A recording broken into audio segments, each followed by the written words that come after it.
Senate Minority Leader Chuck Schumer is placing a hold on all political appointees to the Department of Justice in response to President Trump's announcement that the nation of Qatar is gifting him a $400 million plane.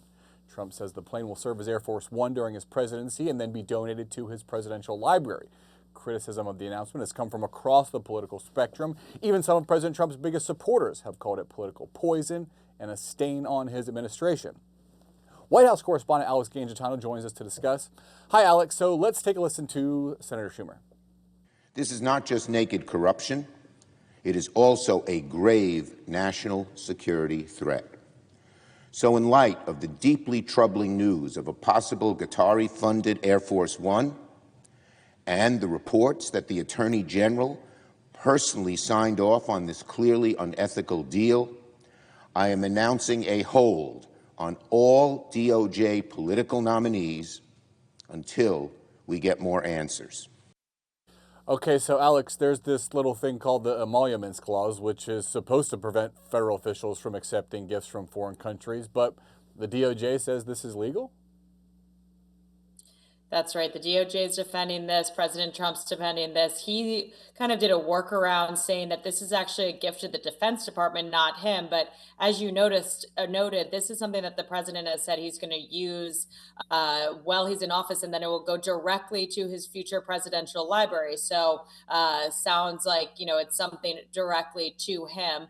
But it also is worth noting that current Attorney General Pam Bondi previously, before her tenure at DOJ, actually worked as a lobbyist for the Qatari government. So this raises a lot of questions over the involvement with this government and also just scrutiny from both sides of the aisle over why the president would accept this, what seems like a personal gift from a foreign government, and what kind of rules that's breaking. How big of a deal is what Schumer is trying to do here, placing these hold on DOJ nominees?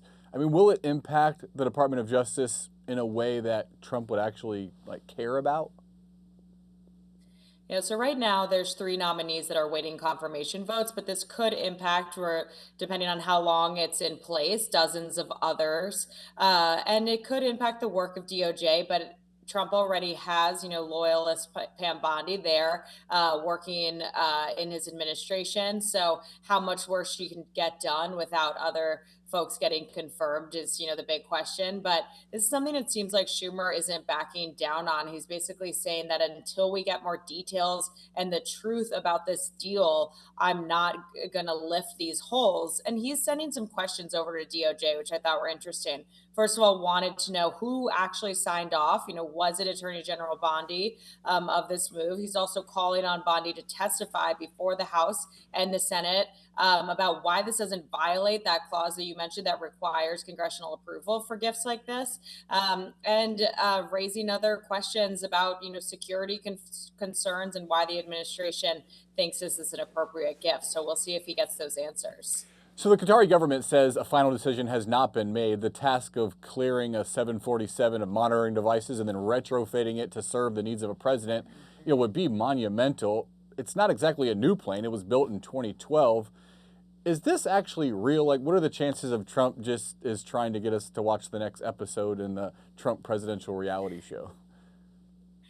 That's always the big question with this administration. But I do think the fact that he so adamantly is defending this, he said yesterday he would be a stupid person to not accept this plane, and a gift is a gift. And the Qataris want to thank him for all the security that the U.S. has provided for the country. I mean, this is all him really adamantly defending this, and his people are as well. But I think it is notable how many Republicans have come out and said, I don't feel good about this. And if that could change his mind. I mean, we even saw Senator Ted Cruz, who is a friend of Trump, saying that this gift that would serve as Air Force One poses significant espionage and surveillance problems. He's saying that he's not a fan of Qatar, and he wants to see how this plays out. He has major concerns about a plane like this. So if he's going to get a lot of Republicans saying, I have issues about surveillance, I have issues about safety, I have issues about you accepting this gift and what that means for, if a tit for tat is coming, then I think that could, help sway him, since it's not just Democrats saying that this is an issue. Yeah, and it's not only elected Republicans who have been critical. You have people like Ben Shapiro, Laura Loomer, Mark Levin. Like these are MAGA influencers and people that have a lot of influence on the base of the party. As in addition to people like Cruz and rank and file Republicans, it's really been across the political spectrum.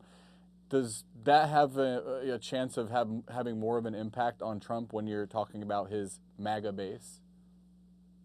Yeah, these are, as you mentioned, these MAGA influencers, these really fearful backers of the president. You mentioned Ben Shapiro and Mark Levin. These are both Trump supporters who also have very pro-Israel voices. So they're warning that taking gifts from a country that, quote, supports Hamas is not part of the America First agenda. And then Laura Loomer is a really interesting one. She basically said this would be a stain on Trump's legacy and warned against him accepting this kind of a gift. She's someone who actually has been in talks with Trump, comes to the White House every now and then, that Trump has said, I take her opinion seriously. It was after one of her visits to the White House that some aides at the National Security Council were fired because she didn't think that they aligned enough with Trump's agenda. So if anyone I think could change the president's mind, it's her. And we have already heard from him saying she is influential. I take her opinion seriously. Yeah, be interesting to see if this ever comes to fruition. We'll keep monitoring it. Alex Gangitano, thanks so much. Thanks, Drew.